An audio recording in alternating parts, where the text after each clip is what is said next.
Hills ఓటర్లకు నేను విన్నపించుకునేది ఒకటి, వీళ్ళు కేవలం ఎన్నికలను దృష్టిలో పెట్టుకునే ఈరోజు మీ ముందుకు వస్తారు.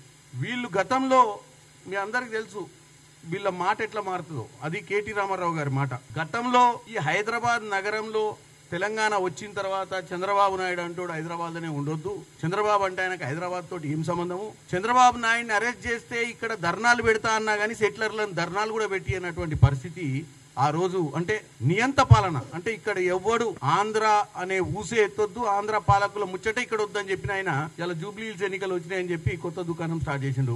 బ్రహ్మాండమైన నాయకుడు చంద్రబాబు నాయుడు గారు బ్రహ్మాండంగా డెవలప్ చేసిరు హైదరాబాద్ ని.